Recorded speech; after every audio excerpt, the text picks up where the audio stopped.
Isa pang manlalaro ang mayroon ding kanyang mga mata sa nakakatukso na lot. Nagtitigan ang dalawa sa isang Mexican standoff bago kumilos ang isa pang manlalaro.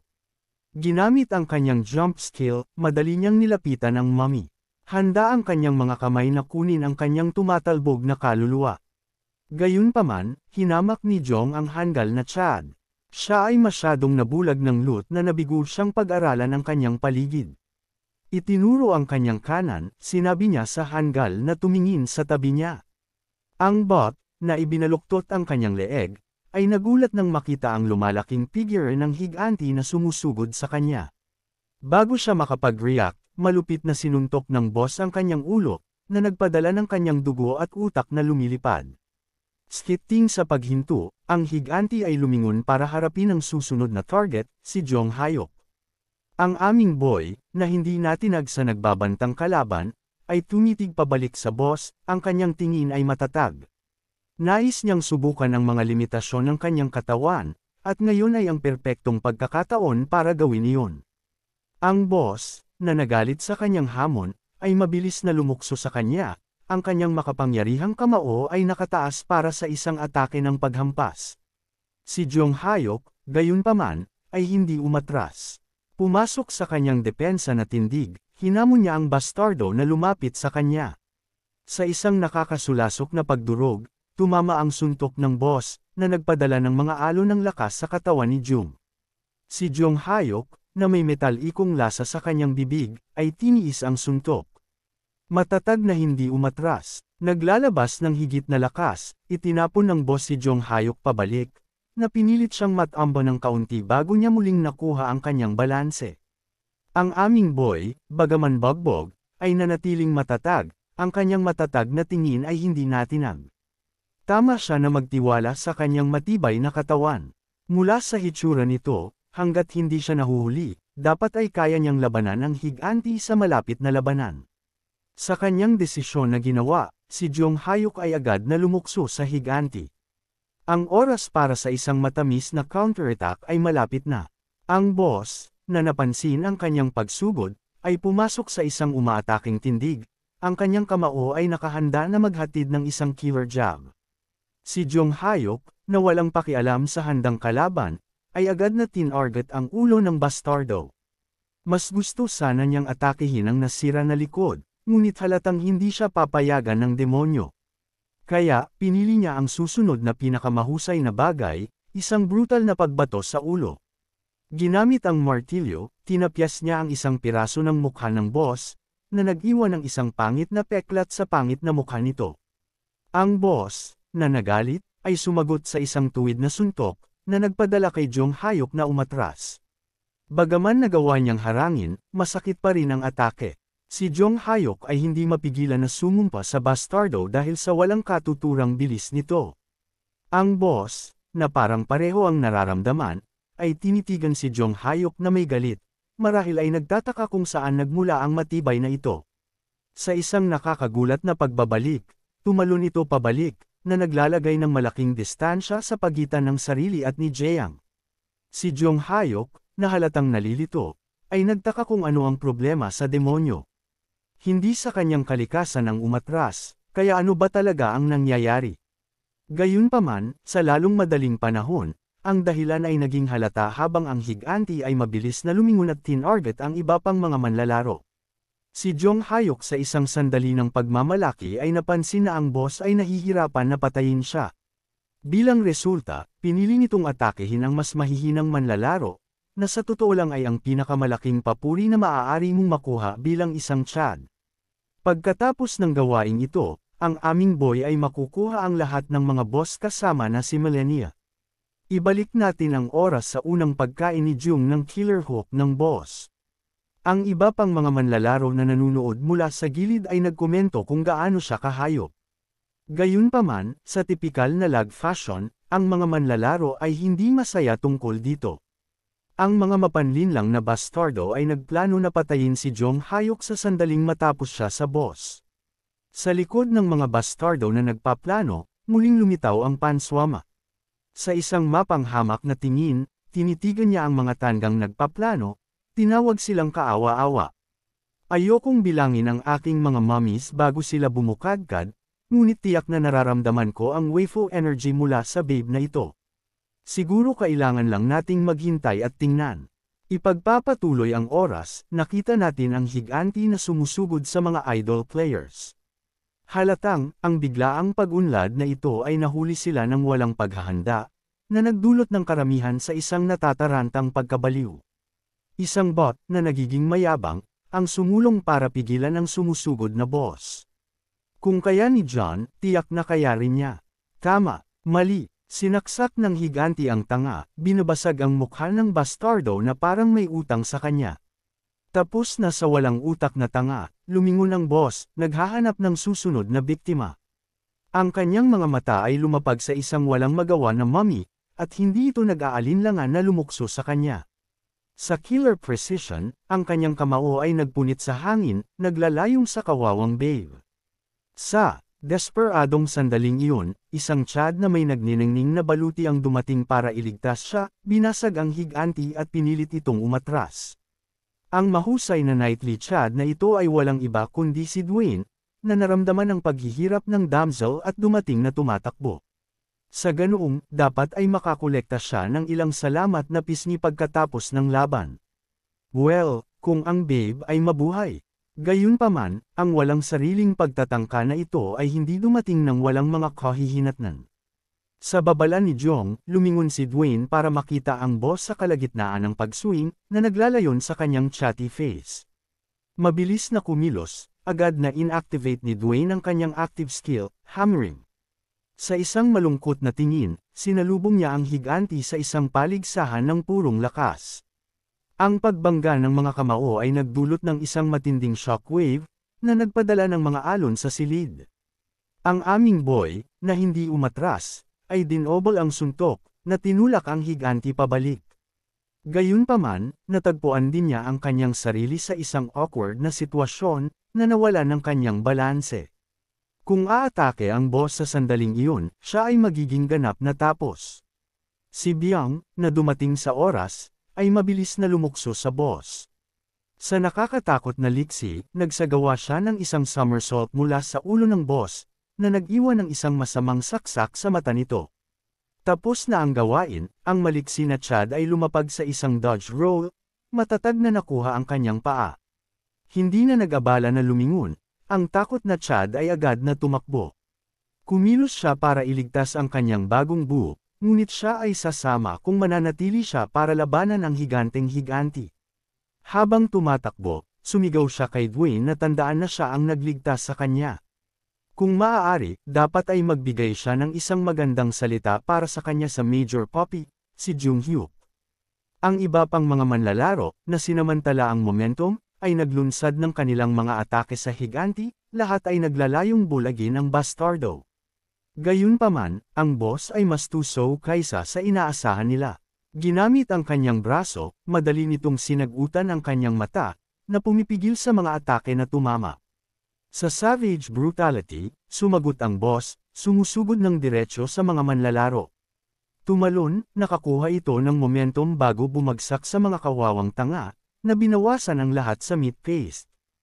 Hindi nasiyahan sa kanyang carnage, sinimulan nito ang isang brutal na pagpatay, pinupunit ang mga manlalaro sa literal na mga piraso. Si Jong Hyuk ay kalmadong nanood ng lahat ng ito mula sa gilid. Oo, maaari sana siyang mamagitan at iligtas sila, ngunit bakit niya gagawin? Ang mga bastardo ay naglayon sa kanyang buhay, at hindi siya madaling makalimot sa mga ganoong bagay. Ito ay lag. Ang lugar na ito ay may mga patakaran. Kapag dapat kang maging handa na mas mahirap. Pagkatapos ng pagwawala ng boss ay binigyan ng ilang deer statistics. Ang kabuuang bilang ng mga nakaligtas sa silid ay 40. Ngayon, gayunpaman, ang bilang na iyon ay bumagsak ng husto sa 7 lang. At syempre, nakaligtas si Panso Mami. Sinasabi ko sa inyo, ang aking mga waifu senses ay kumikiliti. Si Garcia ay sa wakas ay makakapagpahinga ng mapayapa dahil isang bagong mami ang darating. Panso Mami, sa pagkawala ng mga nakakainis na balakid, nagpa siya ang mga boys na mag-lock in. Oras na para seryosong harapin ang higanti. Bago yun, gayunpaman, si Jong Hyuk ay mayroong ilang paglilinis na dapat gawin. Tinanong niya ang mga Chad na ituro ang mga bastardo na umatake sa kanya noon. Nang ituro, nangako si Jong Hyuk na papatayin niya sila mismo. Walang paraan na hahayaan niyang mabuhay ang mga mapanlinlang na bastardo na iyon. Sa pagkawala ng iyon, sumugod ang mga Chad sa boss, ang kanilang pagkauhaw sa dugo ay umaapaw. Ang higanti, na naramdaman ang nakakabahalang pag-unlad, ay agad na lumukso sa kanyang unang target, na malapit ng maging pans umami. Alam nito na malapit na ang kanyang wakas, kaya't pinili nitong gumawa ng maraming pinsala hanggat maaari bago bumagsak. Gayunpaman, si Jung Hyuk ay hindi papayagan na gawin nito ang gusto nito. Halos makakuha lang siya ng kapalit kay Garcia. Bakit niya hahayaan siyang mamatay? Ang bagong mommy, na hindi ganap na walang magawa, ay lumaban sa higanti, sinasabi sa rock pervert na lumayo. Ang kanyang pangalan ay lumabas na Angie A, isang maanghang na babe mula sa kontinente ng Asya. Ang kanyang pampublikong attribute ay isang buff to agility kapag may suot na metal na kagamitan. Sa kasalukuyan, ang kanyang pinakamataas na skill level ay 5. Sa isang mommy na nasa panganib, mabilis na kumilos ang boy. Oo, kaya niyang labanan ang kanyang sarili sa pamamagitan ng parkouring of the walls, ngunit gaano katagal iyon? Ito ay lag. Ang mga bagay ay nagiging mula sa 0 hanggang 100 ng napakabilis sa impyernong ito. Hinarap ang mga boys, agad na inisyo ni Jung ang mga gawain. Si Bai ay kukuha ng kaliwang bahagi at maghihintay para sa higanti na gumawa ng isang malaking galaw. Siyempre, alam ni Jong Hyuk na ang kanyang personal na pinsala ay minimal, o sa halip ay ganap na basura, ngunit hindi iyon ang kailangan niya sa kanya. Siya ay simpleng magpapalabas ng balanse ng boss. Para kay Dwayne, ang maliit na higanti ay gagamitin ang kanyang stamp kick para sana ay mapaluhod ang demonyo. Ang lahat ng iba ay hahawakan niya. Sila ay poppy, kaya hindi sila kailangang mag-alala. Balik kay Anne, ang maanghang na mommy, na natagpuan ang kanyang sarili sa isang pickle, ay ginamit ang kanyang trump card, Ice Pick. Ang skill ay epektibong nagpapalamig sa anumang tinamaan nito, at kapag ginamit ng tama, tulad ng sa higanti, maaari itong magsilbing isang binding skill. Si Angie, na sa wakas ay nakakuha ng ilang paghinga, ay agad na tumalon pabalik, naglalagay ng distansya sa pagitan niya at ng boss. Sa una ay ayokong sabihin ang isang bagay tungkol sa view na ito, ngunit godam sa artist ng mana na ito, nais ko sa iyo at sa iyong mga ina po ang walang hanggang kagalakan. Si Byung, na sinamantala ang pagbato ng boss, ay mabilis na nilapitan ang distansya, tumatakbo sa mga matarik na dingding na parang patag na lupa. Sa nakamamatay na katumpakan, siya ay nag-iwan ng isang masamang sipa sa ulo ng higanti, na nag-iwan sa demonyo na nanlalata. Sa tipikal na Bang fashion, ang makulay na Chad ay agad na tumakbo. Walang paraan na mananatili siya para labanan ang bagay na iyon. Ang malumanay na higanti, na inaasahan ang pag-urong ng Chad ni Bong, ay agad na lumukso sa boss, handa ang kanyang stamp kick. Ginamit ang active skill, si Dwayne ay nag-iwan ng isang brutal na sipa sa binti ng higanti, na nagpatid sa higanting bastardo. Sa isang sirang binti at walang suporta, ang demonyo ay nabaluktot sa kanyang mga paa. Ang aming boy, na alam ang pinakamahusay na oras para magpakita, ay lumitaw sa likod ng boss, handa ang kanyang atake. Nang walang awa, inilabas niya ang isang masamang axe kick sa ulo ng boss, na sa wakas ay nagpatamba sa bastardo. Sinamantala ang natulala na estado ng demonyo, si Jong Hyuk ay naglabas ng isang sunod-sunod na atake sa likod ng boss, na nagtapya sa kanyang malakas na depensa. Ginamit niya ang anumang maaari niyang gamitin para pabagsakin ang bastardo. Ang kanyang martilyo, paa, kamao, anumang bagay para patahimikin ang demonyo ng tuluyan. Sa wakas, pagkatapos ng tila isang kawalang hanggan, at may naghihingalo na dibdib, ang kahinaan ng boss ay nabunyag, ang kanyang puso. Ang aming boy, na ayaw mag-aksaya ng oras, ay agad na inilabas ang kanyang nagliliyab na espada, ang kanyang mukha ay matatag. Sa isang tumpak na saksak, ibinaba niya ang nagniningas na espada sa puso ng demonyo, na sa wakas ay tinapos ang bastardo na gawa sa bato. Tila bilang pagbati sa kanyang mga pagsisikap, ang higanti ay naglabas ng isang gintong kaluluwa, na lubhang naiiba sa iba. Humarap sa squad, ipinaalam ni Jong Hayok sa kanila ang kanyang intensyon na panatilihin ang kaluluwa. Agad na sumang-ayon ang dalawang Chad. Para kay Panso Mami, wala siyang pagtutol. Ito ay dahil sa kanya na kaya niyang mag-enjoy sa kanyang thong wedgie. Kaya, sino siya para magreklamo? Si Jong, na ayaw mag-aksaya ng oras, ay mabilis na ibinulsa ang kaluluwa, nakakuha ng isang wapong 8 souls para sa kanyang mga problema. Sa isang nasisiyahang ngiti, kalmado siyang lumingon sa direksyon ng mga bagong dating. Ang maswerteng trio, na halos dinala sa buong laban, ay lumapit kay Jong Hayok. Ang kaligayahan ay halata sa kanilang mga mukha. Ang kanilang makeshift leader, isang matandang wise man, ay tinitigan si Jong Hayok, tinawag siyang kamangha-mangha. Ang askisang bastardo na ito ay si Jeff Norris. Ang kanyang pampublikong attribute ay isang steel right hand, marahil mula sa kanyang mga late-night activities, at ang kanyang pinakamataas na skill level ay 7. Sumunod sa grupo ay si Alejandro Sanchez. Ang kanyang pampublikong attribute ay breathlessness, at ang kanyang pinakamataas na skill level ay 6. Huli, ngunit tiyak na hindi bababa, ay si Anna, belly dancer, Taylor. Ang kanyang pampublikong attribute ay hindi siya makakapanatili sa isang posisyon ng katawan ng matagal.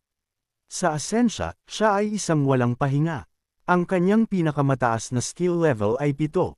Si Jong Hayok, na tinitigan ng bagong trio, ay nagpa siya na mag-lock-in. May ilang basura pa rin na kailangang alisin. Si Anna, na walang kamalayan sa nagbabantang agos, ay lumapit sa aming boy, ang kanyang sultry voice ay may bahid ng pagpapahalaga. Nagpahayag siya ng kanyang pasasalamat kay Jong Hayok. Salamat sa kanya na nakaligtas sila. Gayunpaman, pinawi ni Jong ang pag-iisip. Sinabi niya sa kanya na huwag maging salamat sa kanya. Ang ginawa lang niya ay kumpletuhin ang mission objective, at gagawin niya iyon anuman ang kanilang kaligtasan. Hinarap si Sanchez, tinanong ni Jong Hayok ang tungkol sa kanyang pinakamataas na skill level. Ang dude, na halatang naghihinala, tinanong kung bakit niya kailangan malaman. Sumagot si Jong Hayok na simple lang ang kanyang mga dahilan. Ito ay para matukoy kung papatayin niya si Sanchez o hindi. Kaya't kailangan ng dude na sumagot ng seryoso. Si Sanchez, na nakuha ang kanyang ibig sabihin, ay tinitigan si Jong Hayok. Sumagot siya, sinasabi sa kanya na kung iyon ang kaso, kung gayon wala siyang balak na sumagot. Si Jeff, na nahuli sa walang kabuluhan, sinabi sa dalawang Chad na mag-chill. Bilang kapwa na kaligtas, tiyak na dapat nilang gamitin ang kanilang mga salita bago ang kanilang mga kamao, tama. Gayunpaman, si Jong ay wala sa mood na bigyan siya. Sinabi niya sa matandang lalaki na isara ang kanyang butas. Maliban kung siya ay nasa parehong mapanlin lang na bangka tulad ni Sanchez, dapat siyang umupo at manatiling tahimik. Bumalik kay Sanchez, inulit ni Jong Hayok ang kanyang tanong. Sa pagkakataong ito, ang kanyang espada ay naiguhit na tila nagpapahiwatig sa kalubhaan ng sitwasyon. Si Sanchez, na nakitang walang saysay na ipagpatuloy ang palabas, ay kalmadong inactivate ang kanyang skill. Sigurado siya na iyon ang hinahanap ni John. Sa katunayan, ito ang target ni Jongs, ang skill na halos kumuha sa kanyang ulo. Sa isang nakamamatay na tingin, tinanong ni Jong Hayok si Sanchez kung bakit niya siya inatake noon. Si Sanchez ay naglaro ng hanggal, na sinasabing ang magulong sitwasyon ay pinilit siyang magkamali. Lihim, gayunpaman, inabot niya ang kanyang punyal, ang kanyang mapanlinlang na intensyon ay malinaw. Si Jong, na hindi naniniwala sa kanya, sinabi sa kanya na itabi na lang iyon. Hindi niya kailangan ng pag-amin ni Sanchez para malaman ang kanyang mga intensyon. Sila ay kasing basic ng kanyang mama. Ang hanggal na bastardo ay marahil ay naisip na madaling tapusin siya at nakawin ang kanyang mga kaluluwa. Marahil ay nais niyang alisin ang pinakamalaking banta at contributor sa silid, na nagbubukas ng isang madaling pag-clear para sa kanyang sarili. Gayunpaman, si Sanchez ay gumawa ng ilang napakahalagang pagkakamali sa kanyang mga plano sa pagtataksil. Una sa lahat, si Jong Hayok ay hindi ganoon kakaawa-awa na babagsak siya sa mga tulad niya. Pangalawa, bagaman nasugatan, ang megalithic man ay malakas pa rin na kayang basagin ang lahat ng kanilang mga pisngi, kaya't mamamatay pa rin sila. Huli, ang mga tao na inaasahan ni Sanchez na tutulong sa kanya na manalo sa laban kung sakaling mabaigo ang sneak attack ay namatay. Kaya ngayon siya ay naiwan na mag-isa, naiwan na harapin ang galit ni Junks ng solo. Sa isang malamig na tono, halos tulad ng sinabi ni King Yama mismo, sinabi ni Jong Hyuk kay Sanchez na mamamatay siya ngayon, dito mismo, ngayon din. At wala siyang magagawa tungkol dito. Si Sanchez, na mayabang pa rin, ay sumagot.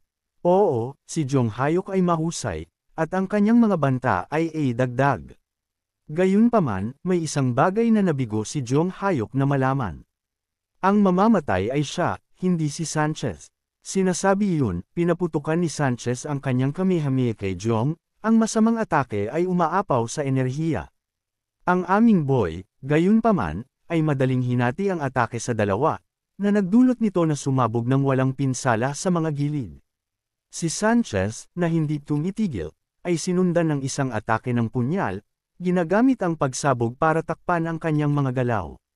Sa purong kalupitan, sinaksak niya ang mukha ni Junks, naghahanap na maglagay ng butas sa pamamagitan nito.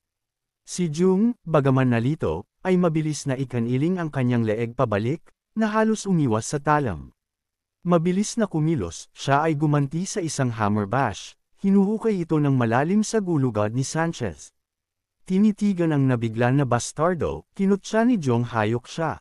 Kung naglalayong siya sa buhay ng isang tao, kung gayon dapat siyang maging handa na mawalan ng kanyang sarili. Sa mga salitang iyon, itinulak ni Jong Hyuk ang talam sa leeg ni Sanchez, binibigyan siya ng isang mainit na halik ng kamatayan. Ang bastardo, na ngayon ay nabubulunan sa kanyang sariling dugo, ay lumuhod, walang kapangyarihan na pigilan ang kanyang hindi maiiwasang kamatayan. Sa isang hindi makapaniwala at nagsisisi na tingin, sa wakas ay bumagsak siya, namamatay sa kanyang mga kamay at tuhod na parang isang karaniwang aso. Sa ganoong, si Jong Hyuk ay 242, na nagbigay sa impyerno ng dalawang bastardo na handa para sa killer backshots. Siguraduhin na batiin si Daiman sa impyerno, ikaw mapanlin lang na ang gawain ay wala na, ang buong squad ay nagtipon, handa para sa kanilang susunod na impyerno.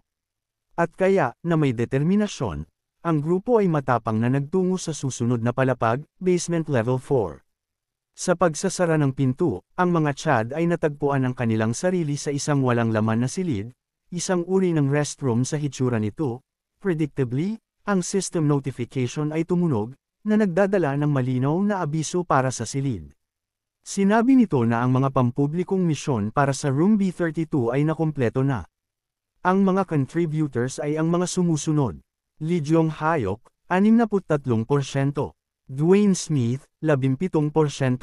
Yu Bong Ho, 12%. Ang natitirang mga bot, 7%. Ayon sa mga patakaran ng Death Game, ang mga bibigyan ng gantimpala ay si Jung Hyuk, Dwayne Smith, at sa wakas si Yu Bong, ang Ho. Speaking of rewards, ang unang gantimpala ay 10 kaluluwa. Ang pangalawang gantimpala ay isang random na piraso ng kagamitan, na para sa aming boy ay ang panganang Skull General. Ang op equipment ay may dalawang active skills, Bone Blade at Skull Army. Para kay Jong Hyuk, ang karanasan na regressor, ito ay isa pang bagong bagay sa lag. Hindi pa niya ito nakita sa alinman sa kanyang mga naunang pagbabalik loob. Para sa huling gantimpala, nakatanggap siya ng isang random na skill exchange coin. Ang aming boy, na walang pakialam sa halatang curveball na itinapon lang sa kanya ng Death Game, ay kalmadong nilagyan ng bagong drip. Tulad ng inaasahan, ang dalawang skills ay hella up. Ang unang skill, Bone Blade, ay nagpapahintulot sa kanya na bumuo ng isang talam na gawa sa mga buto.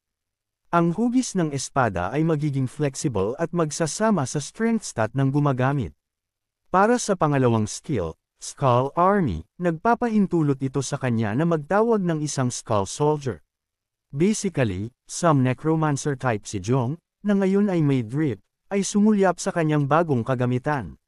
Sinabi niya na dahil sa mga epekto nito, magsasama-sama ito ng maayos sa kanyang passive skill, Strong Bones. At siya ay ganap na tama. Ang General's Jaw at Strong Bones ay isang killer combo, kahit na para sa pinakamahirap na mga mummies.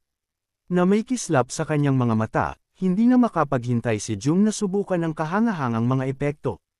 "Oh, Jong, ikaw ay naughty dog." Si Bai, na tumatawag kay Jong Hayok, ay ginambala ang kanyang, o sa halip ang aking mga shady na kaisipan. Tinanong niya si Jong Hayok kung magpapahinga sila bago hamunin ang susunod na silid. Agad na sumang-ayon si Jong Hayok. Sino ang nakakaalam kung anong palabas ang inihanda ng laro para sa kanila? Mas mahusay na magpahinga at lumabas kapag ang lahat ay nasa kanilang pinakamahusay. Sa ganoon, ang game plan ay itinakda. Bago lumabas, gayunpaman, ibinalik namin ang oras sa kapag ang iba pang mga Chad ay nakakakuha ng kanilang mga gantimpala. Ang malumanay na higanti, na laging maswerteng isa, ay nakatanggap ng isang up-shoulder guard. Tulad ni Thor sa iconic na Avengers scene, sinabi niya ang magic na salita, "Gusto ko ito." Oh, ang mga chills. Sobrang fanboying ko ngayon. Si Bong, na medyo nagseselos, ay naghagis ng shade kay Dwayne, tinawag siyang Muscle Young. Bagaman ayaw niyang aminin, naniniwala rin siya na ang drip ni Dwayne ay hella drippy. Bago siya malunod sa selos, gayunpaman, ang sistema ay nagbigay ng kanyang sariling gantimpala, isang zesty lukang belt. Hindi namin nalaman ang pangalan ng kagamitan, ngunit dahil ang sariling sinturon ni Jong ay tinawag na leather hip sack, marahil ay isang bagay na hella stupid. Predictably, hindi masaya si Bang sa gantimpala. Ngunit kung gusto niya ang stat boost, wala siyang pagpipilian kundi isuot ang zesty lukang belt. Sa panswama, ang matapang na Chadlet ay gumawa ng isang mapangahas na galaw, inilabas ang kanyang baril kay Jong Hayok at sinabi sa kanya na siya ay cool sa face gear. Gayunpaman, binaril ni Jong ang kanyang thirsty remark, sinabi sa kanya na hindi siya nagsusuot nito para magmukhang cool. Si Angie, na hindi umatras, ay sumagot na alam niya iyon. Nagbibigay lang siya ng isang papuri. Tiyak, hindi siya ganoon katanga, tama.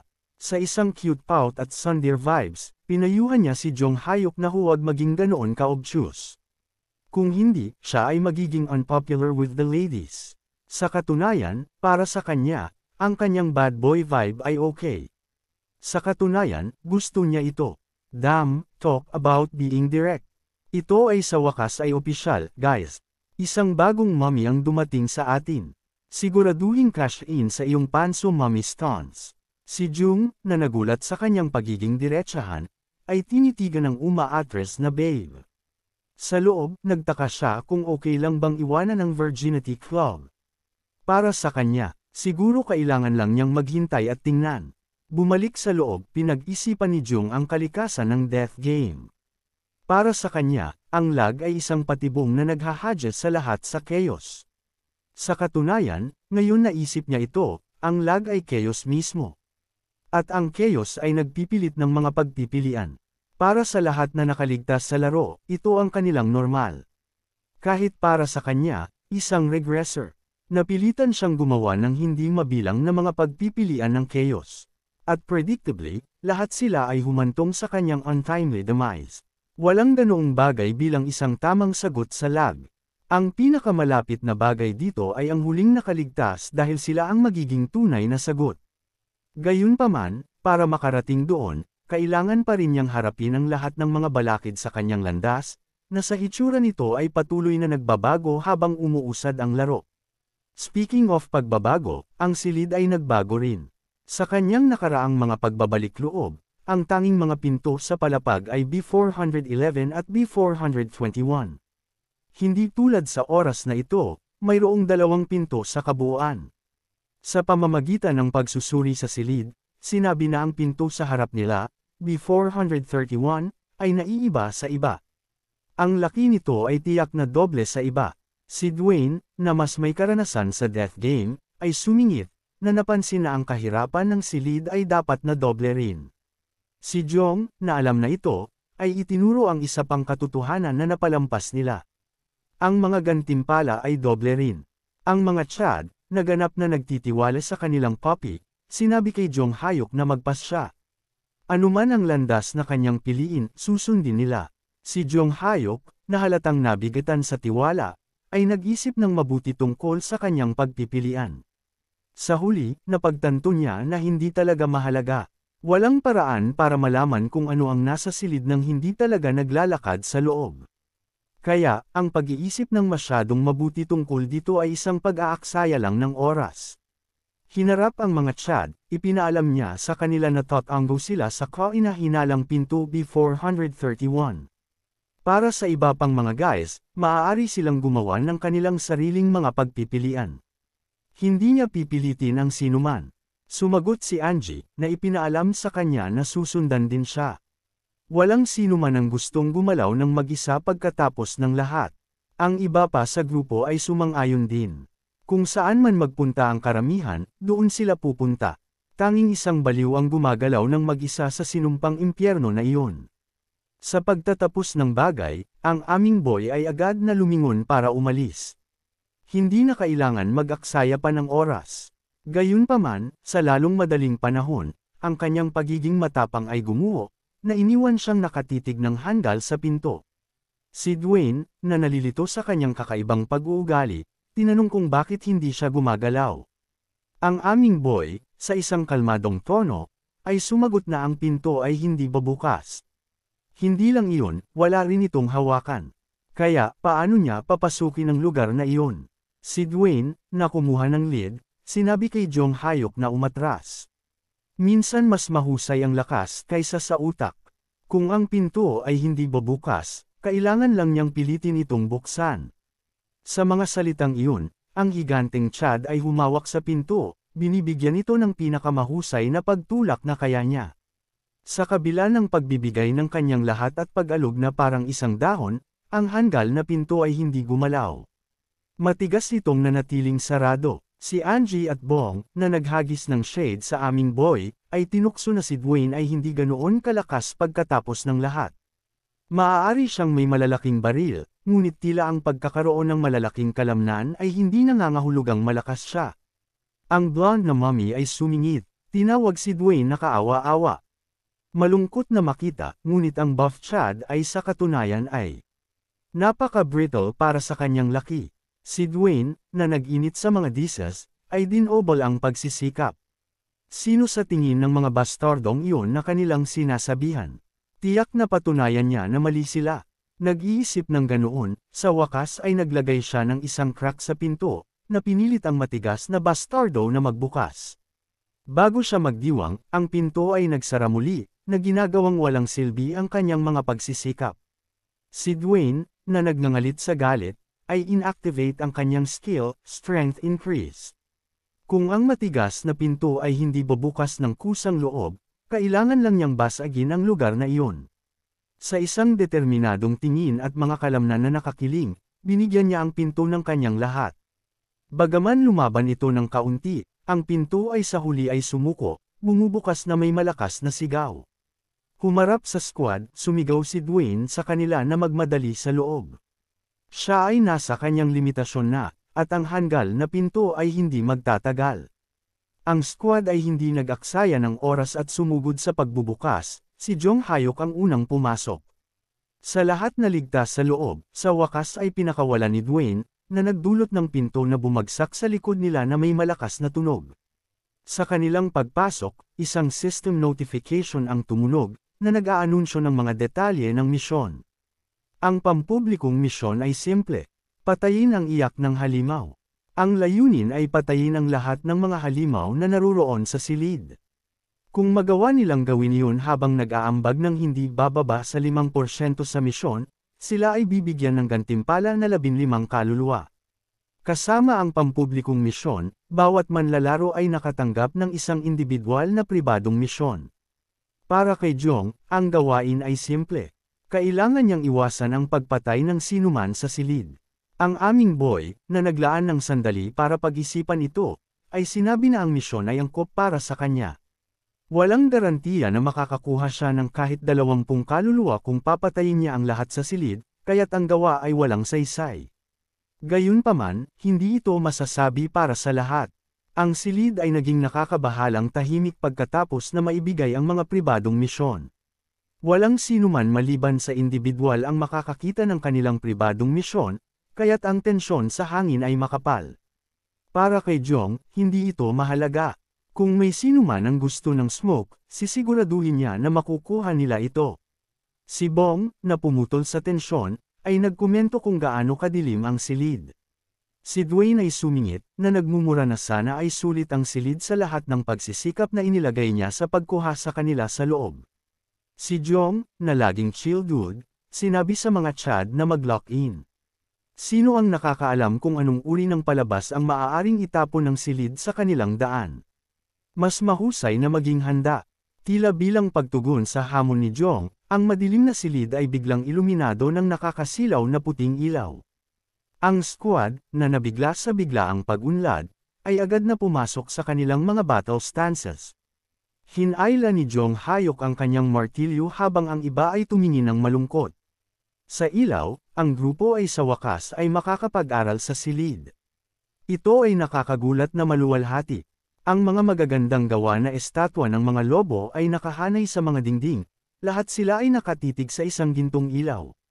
Speaking of ginto, ang maliliit na mga butik ng gintong ilaw ay bumaha sa silid, bawat isa ay sumasayaw ng maaliwalas sa hangin. At pagkatapos ay mayroong sentro, isang mahiwagang anino na binabad sa isang sinag ng puting ilaw. Habang ang ilaw ay nagbubunyag ng higit pang mga detalye, ang anino ay naging isang napakagandang babe na may katawan. Ang mahiwagang mommy, na walang duda ay ang pinakamahusay na mommy sa kwento sa ngayon, ay nagmamakaawa na iligtas, ang kanyang mga braso ay nakaunat sa desperasyon. Si Jong, na nabigla sa halatang thirst trap at malamang na death trap, ay nagtaka kung ano ba talaga ang nangyayari. Ito ang unang pagkakataon na nakita niya ang ganoong tanawin. Tila ang lag ay nagtapon sa kanya ng isa pang curveball. Sa pagkakataong ito, gayunpaman, ang bola ay hella curvy dahil goddamn. Ang iba pa sa squad, na nabigla rin, ay pinag-aralan pa ang silid. Napansin nila na maliban sa kanilang grupo, walang iba sa silid, at wala ring anumang mga palatandaan ng isang laban. Sa ganoon, sino o ano ang nakakasilaw na mommy na ito na humihingi ng tulong? Ang thirst trap ay nagpatuloy sa kanyang pagmamakaawa, nagmamakaawa sa squad na iligtas siya. Si Bai, na laging cultured man, ay namula sa tanawin at nagkomento kung gaano siya hella sexy. Si Angie, na medyo nagseselos, sinabi sa pervert na mag-focus. Hindi kailangan ng henyo para malaman na ang babae ay malinaw na kainahinala. Si Jeff, na nawala sa pagkauhaw, ay kalmadong lumakad pasulong, ang kanyang tingin ay matatag. Sa pagtatanong ni Anna, ang matandang pervert, ay nagpahayag ng kanyang pag-aatubili na baliwalain ang isang damsel in distress, lalo na kung ang damsel ay smoking hot. Bilang isang tunay na ginoo, walang paraan na uupo lang siya at hahayaan ang ganoong napakagandang babe na magdusa. Si Dwayne, na nanonood mula sa gilid, tinanong si Jong Hayok kung okay lang ito. Ano man ang iyong tingnan, ito ay malinaw na isang patibong. Sinabi ni Jong Hayok sa kanya na huwag mag-alala tungkol dito. Ang matandang pervert ay malalaman sa lalong madaling panahon. Kaya ang kailangan lang nilang gawin ay manood. Sa loob, sinabi ni Jong Hayok na bagaman hindi ganito, natagpuan niya ang kanyang sarili sa mga katulad na sitwasyon sa kanyang hindi mabilang na mga pagbabalik loob. Ang mga ganoong setups ay karaniwang naglalaro sa dalawang paraan. Isang patibong o isang gantimpala. Tungkol sa kung alin ang makakaharap ng horny dog. Well, kailangan lang nilang maghintay at tingnan. Pagpapalit ng mga eksena, natagpuan natin si Jeff na lumalapit sa mahiwagang babae. Napansin ang kanyang pagdating, inabot niya, na hinihimok siyang hawakan ang kanyang kamay. Si Jeff, na parang isang tanga, ay sumunod. Matatag na hinawakan ang Maislan na kamay. Sa isang twist na hindi nakakagulat, dahil inaasahan ito ng lahat na may utak, ang sitwasyon ay lubhang nagbago, na nagdulot ng mukha ni Jeff na bumagsak. Sa mabilis na liksi, sumipa siya pabalik, naglalagay ng distansya sa pagitan ng kanyang sarili at ng babe. Ang iba pa sa squad, na tumutugon sa biglaang pagbabago, ay lumingon para harapin ang isang kakaibang eksena na naglalaro sa harap nila. Ang mahiwagang babae ay natutunaw, katulad ng wax na inilagay sa apoy. Kung ano ang mas nakakatakot ay tila hindi niya naiintindihan kung ano ang nangyayari, pinipilit siyang sumigaw ng kaawa-awa para sa tulong. Si Bai, na hindi marunong magbasa ng silid, ay nagkomento sa babae na natutunaw, tinawag siyang isang sexy nunang. Alam kong nauuhaw ako, ngunit goddamn, kailangan ng dod na mag-lock in. Sa kaawa-awang pagkamatay ng babae, isang brilliant soul ang nagpakita mula sa kanyang natunaw na katawan. Ang kaluluwa ay ibinigay kay Jeff Norris, na kinilala ng sistema bilang ang pinakamatapang at pinakakapakipakinabang sa silid. Si Jong, na nanonood ng lahat ng ito, ay napansin na ito ay sa katunayan ay isang gantimpala. Bagaman gusto niyang maging masaya para sa Chad, ito ay lag. Ang mga ganoong gantimpala ay laging may mga kahihinatnan. Totoo sa kanyang mga salita, isang spooky development ang nagsimulang maglaro, na pinilit ang squad na mag-lock in. Lahat ng gintong alikabok sa hangin. Ang parehong alikabok na walang pinsala na sumasayaw sa paligid ay biglang nagkasama sa gitna, nagtitipon sa ilalim ng isang mystical na puwersa. Ang gintong alikabok ay nagbago sa isang gintong sphere na walang putol na lumutang sa hangin. Ang tensyon na katahimikan ay nanatili hanggang sa isang maliwanag na flash of light ay tila nagbigay senadoryas sa simulan ng kalamidad. Sa supernatural na katumpakan, ang gintong mga orbs ay nahati sa 10 bahagi, bawat isa ay bumaril ng diretso sa mga mata ng mga estatwa ng lobo na nakahanay sa silid. Sa pagtanggap ng gintong asensya, ang mga estatwa ng lobo ay nagsimulang magbuhay, ang kanilang gintong mga mata ay kasing nakakatakot ng araw. Ang system notification, na tila naramdaman ang pagkalito ng grupo, ay tumunog, na nagdadala ng balita ng kanilang mga kalaban at isang bagong misyon. Sinabi nito na ang mga bagong kalaban ay mga wolf statues. Ang kanilang pampublikong attribute ay isang tough body, at ang kanilang pinakamataas na skill level ay 6. Para sa bagong misyon, ito ay inilarawan bilang isang pagsubok sa pagitan ng mga tumulong at ng mga hindi. Sa madaling salita, ang squad ay supercook. Si Jeff Norris, na sa wakas ay napagtanto kung gaano kalaki ang kanyang up, ay sumumpa. Damn it! Ang gusto lang niya ay ilang mahiwagang pisngi.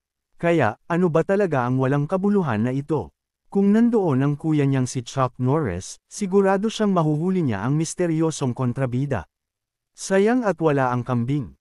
Sa huling utos ng sistema, ganap na nabuhay ang mga estatwang lobo, at nagpakita ang kanilang pagiging salbaha sa pamamagitan ng kanilang pag-ungol. Tulad ng isang grupo ng mga mababangas na hayop, tinutukan ng mga lobo ang kanilang unang target, ang tinaguriang pinakamatapang, si Jeff. Sa tipikal na paraan ng pangangaso, pinalibutan ng mga lobo si Jeff, at wala siyang madaanan para makatakas. Si Jong Hayok, na nanunood pa rin sa gilid, ay malungkot na sinuri ang sitwasyon. Inasahan na niya na mangyayari ang isang bagay na tulad nito.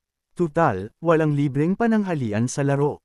Kailangang bawiin ng sinumpaang laro ang mga regalo nito sa pamamagitan ng dugo o laman. Bumalik sa walang dad ang lutong si Jeff. Ang mga lobo, na nagpasya na simulan ang kanilang pag-atake, ay lumapit sa kawawang lalaki, ang kanilang mga ungol ay nakakatakot. Si Jeff, sa wakas ay napagtanto ang bigat ng kanyang pagkakamali, ay sinumpa ang laro. Anong klaseng nakakabaliw na poison apple ito? Ang pag-akit sa isang tao gamit ang pisngi para lang bigyan sila ng ngipin ay masyadong malupit na parusa, kahit para sa laro. Si Dwayne, na laging may mabuting kalooban, ay sumugod para iligtas si Jeff. Hindi niya hahayaan ang mga bastos na lobo na gawin ang gusto nila. Ngunit pinigilan ni Jong ang padalos-dalos na lalaki, at pinayuhan siyang maging matyaga. Pinagalitan niya ito sa pagiging padalos-dalos, isang walang dad ang masamang ugali na tiyak na ikamamatay niya. Ito ay laro. Ang unang tao na padalos-dalos na tumalon ay laging ang unang mamatay. At kaya, sumunod sa payo ni Jong, walang ibang opsyon si Dwayne kundi ang umupo at panoorin si Jeff na ipagtanggol ang kanyang sarili. Ang bootleg na si Chuck Norris ay hindi rin masama ang ginagawa. Gamit ang kanyang braso na bakal, nagbigay siya ng isang brutal na cross sa estatwang lobo, na nagpasabog sa kalahati ng mukha nito. Sa kabila ng tila nakamamatay na pinsala, hindi ito ininda ng lobo. Gawa ito sa bato, kaya ang mga ganitong pag-atake ay hindi ito tuluyang magpapabagsak. Bago pa man makatugon si Jeff sa hindi kanais-nais na pangyayaring ito, isang matinding sakit ang tumama sa kanyang katawan, at agad siyang natigilan. Nang tumingin siya sa ibaba, Nagulat siyang makita ang isa sa kanyang mga binti na malinis na naputol ng kuko ng lobo. Ang nakakabulag na sakit ay halos mabaliw siya, at ang kanyang mga daing ay umalangaw-ngaw sa buong silid. Ang mga lobo, sinamantala ang kanyang kahinaan, ay sumalakay sa kanya, at ang kanilang matatalas na pangil ay lumubog ng malalim sa kanyang laman. Si Jong, na nanunod pa rin sa gilid, ay nagsabi na ito ang resulta ng pinili ni Jeff. Sa impyernong iyon, lahat ng pagpili na ginawa ng bawat isa ay may direktang kahihinatnan. Ang mga kahihinatnan ay maaaring hindi patas, ngunit ang buhay at ang laro ng kamatayan ay hindi naman talaga patas sa simula pa lang. Tulad ni Jeff, na nagkaroon ng brutal at mabangis na kamatayan dahil lang sa gusto niya ng ilang misteryosong pisngi. GG sa asong horny.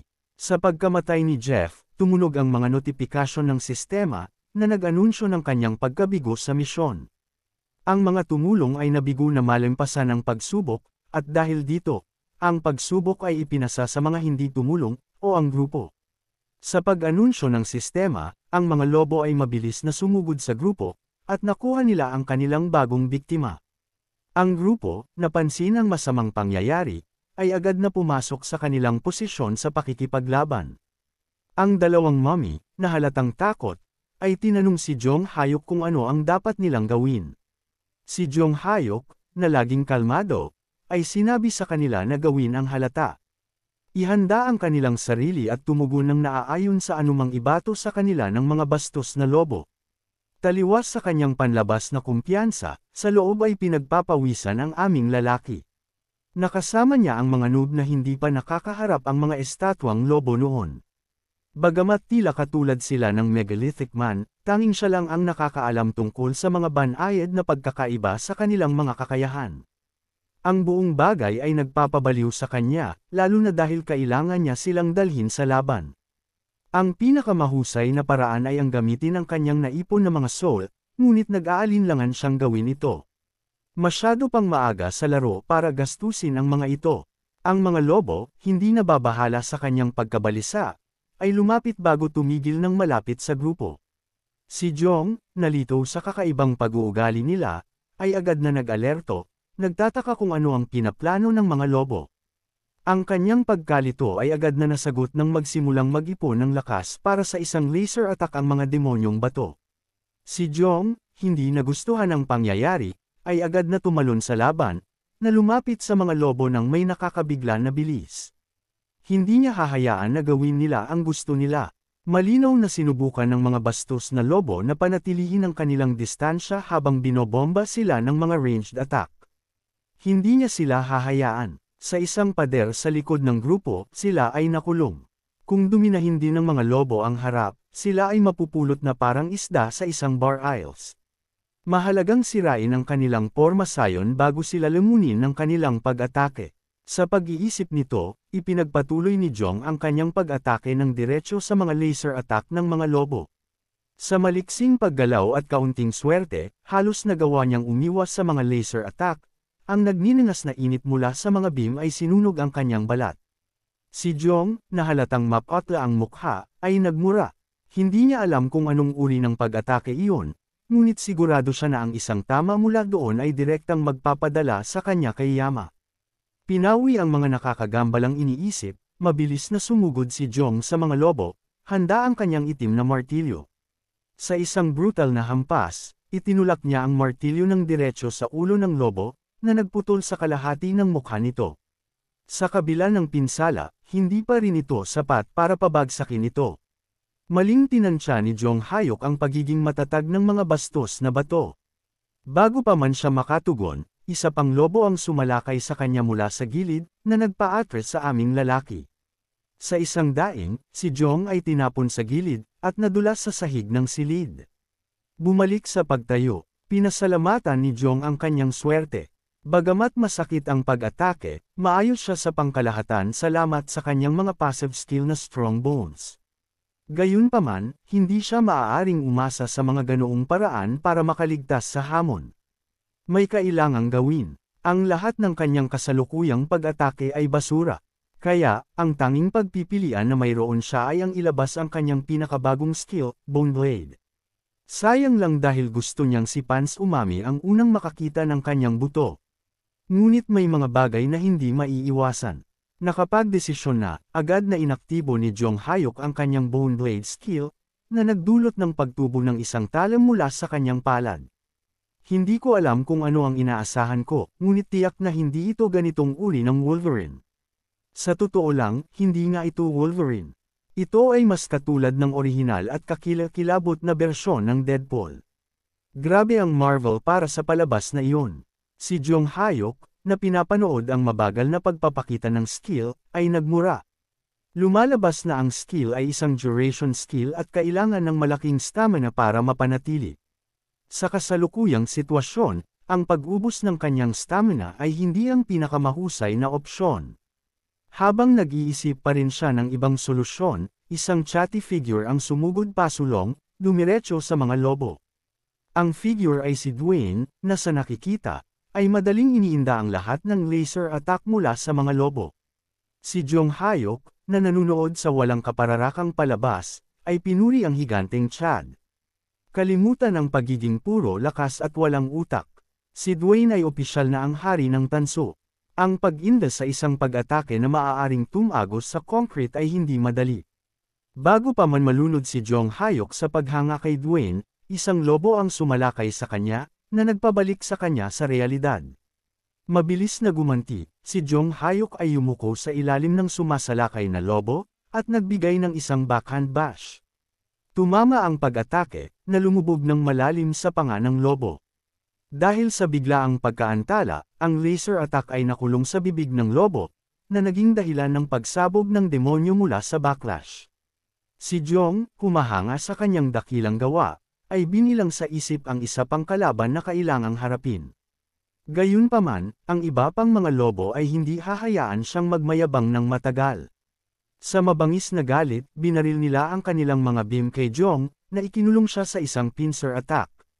Si Jong, nakulong, ay iniinda ang tama, umaasa sa kanyang mga passive skill na sana ay makalabas siyang buhay. Nang tila tapos na ang lahat para sa aming lalaki, ang chatty puppy ay sumabog mula sa pagsabog, ang kanyang mga hita ay buo pa rin. Ang mga lobo, galit sa madulas na bastos, ay dinobol ang kanilang pag-atake, hinahabol siya ng kanilang nakamamatay na mga laser. Ang aming lalaki, na halos nakakapit pa sa buhay, ay nagmura sa mga bastos na isda. Napakahusay ng kanilang koordinasyon sa pag-atake na imposible para sa kanya na lapitan sila. Kung magpapatuloy ang mga bagay na tulad nito, kalimutan ang pagliligtas sa grupo. Maging siya ay nasa panganib. Bumalik sa gilid ng dalawang mommy, si Annie na nag-a-channel ng Chadlet vibes, ay ginamit ang kanyang mga eye skill para harangin ang mga masasamang beam. Hinarap si Anna, na nagtatago sa likod niya, at sinabi ni Annie sa basic na magpakatatag. Hindi ito konsyerto ni Taylor Swift, kaya bakit siya sumisigaw? Kung mayroon siyang skill na maaaring maging kapaki-pakinabang sa laban, mas mabuti na gamitin niya ito. Kung hindi, babalikan niya siya doon at babasagin niya ang kanyang puwet. No homo, syempre, lumipat kami pabalik kay Dwayne na Chad, na iniinda pa rin ang mga tama.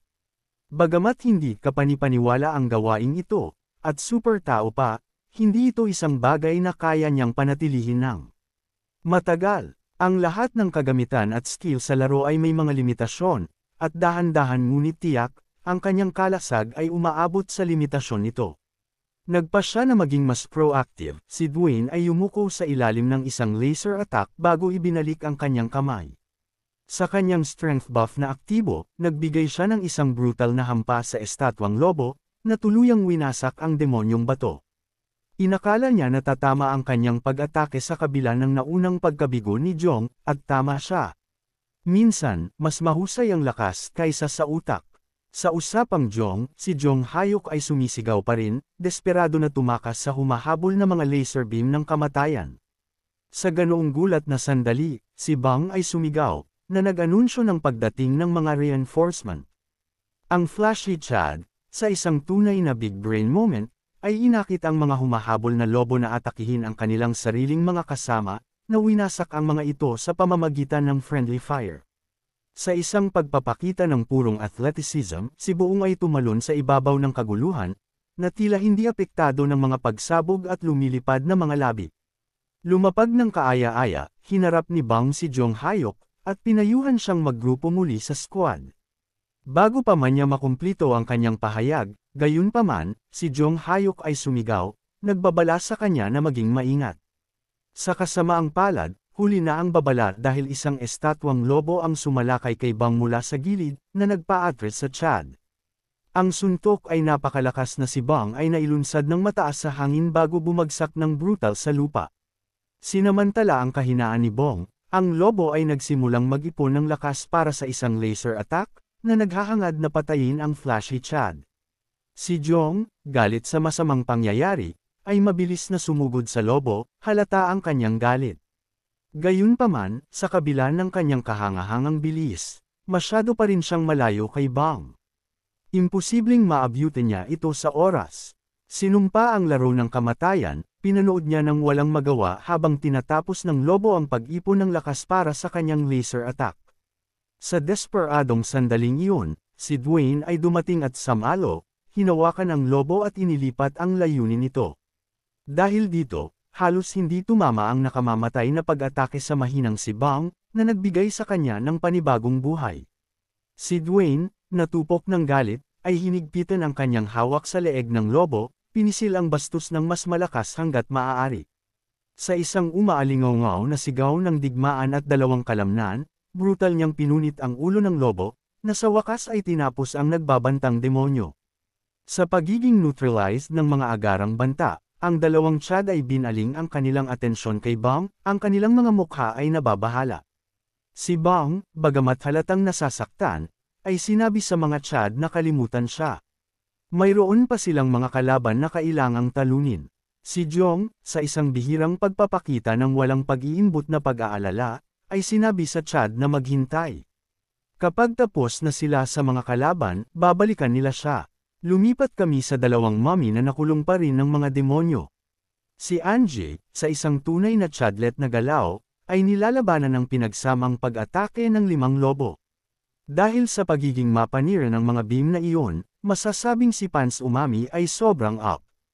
Gayunpaman, kahit na mayroon siyang mga cheat-like abilities, hindi niya ito kayang panatilihin ng matagal. Ang mga reinforcement ay tiyak na kinakailangan. Ang mga lalaki, na tila nararamdaman ito, ay sumugod sa mga kalaban, handa ang kanilang mga armas. Ang mga lobo, napansin ng mga bagong dating, ay mabilis na hinati ang kanilang mga puwersa, at nagpadala ng 2 lobo sa sumusugod na mga Chad. Sa kanilang tipikal na galaw, ang mga bastos ay nag-ipon ng lakas para sa kanilang mga beam attack, na tinutok ng diretso sa mga lalaki. Gayunpaman, hindi hahayaan ni Jong na gawin nila ang gusto nila. Nagposisyon para magtapon, agad niyang itinapon ang itim na martilyo sa isang lobo, at tumama ng diretso sa bibig nito. Dahil sa hindi inaasahang pagharang, sumabog ang lobo, na nagdusa mula sa recoil ng sarili nitong pag-atake. Upang hindi mapag-iwanan, pinabilis ni Dwayne ang kanyang bilis, at dumiretso sa natitirang lobo. Ang hampas ay napakalakas na ang demonyo ay lumipad sa himpapawid, walang magawa laban sa Gentle Giant. Ang aming lalaki, nagtitiwala kay Dwayne na haharapin ang sitwasyon, ay hindi bumagal. Pinabilis niya ang kanyang paglakad, sumusugod pasulong ng may nakakabulag na bilis. Kahit nang maglabas ang mga lobo ng isang laser attack sa kanya, hindi bumagal si Jong Hyuk. Mabilis siyang umiwas sa gilid, na naging dahilan para hindi siya matamaan ng atake ng ilang pulgada. Yumuko ng mababa, naghanda siya ng isang killer cross at inilabas ito sa ulo ng lobo, na nagpatalsak sa demonyo pabalik. Sa kabila ng mapanirang suntok, iniinda ng concrete hide ng lobo ang karamihan ng pinsala, at nag-iwan sa halimaw ng kaunting pinsala. Mabilis na gumanti, ang halimaw ay nag-ipon ng lakas para sa isang beam attack, na tinutok ng diretso kay Jong. Sa ganoong kalapit na distansya, si Jong Hyuk ay nakulong at walang lugar para umiwas. Desperado at nakulong, pinili ni Jong ang isang suicidal move, na isinubo ang kanyang braso ng diretso sa panga ng lobo. Gamit ang kanyang mga kamay, kinulong niya ang beam sa bibig ng demonyo, na naging dahilan ng pagsabog ng bastos na bato mula sa recoil. Tulad ng inaasahan, hindi nakaligtas si Jong Hayok nang walang pinsala mula sa pagsabog. Ang kanyang kamay ay naging isang balibilang gulo. Karamihan sa kanyang mga kuko ay basag at ang kanyang palad ay nasunog, ngunit kung isa sa alang-alang ang iba pang mga kinalabasan, siya ay maswerteng. Alam niya ang mga panganib. Inasahan pa nga niya na mawawala ang kanyang kamay mula sa hindi makatuwirang gawa. Ngunit sa kabutihang palad, hindi nangyari ang pinakamasamang sitwasyon. Bago pa man ipagdiwang ni Jong ang kanyang sandali ng sayaw kasama ang kamatayan, isa pang lobo ang sumugod sa kanya, ang panganito ay hindi komportable na malapit sa kanyang pinong bungo. Ang sneak attack ay napaka-epektibo na walang lugar ang aming lalaki para gumanti. Siya ay walang magawa para maiwasan ang kanyang kaawa-awang kamatayan. Gayunpaman, si Jong Hayok ay hindi nag-iisa. Si Dwayne, dumating na naman para samalo, ay sinipa ang lobo, at winasak ang bastos sa maliliit na piraso. Si Anna, sa wakas ay nagpasya na maging kapaki-pakinabang, ay inaktibo ang kanyang active skill, bighan, na winasak ang huling lobo. Tulad ng inaasahan, nagulat ang mga Chad sa kakaibang pag-atake. Hindi araw-araw na makakakita ka ng ganoong kalalaking jerk machine.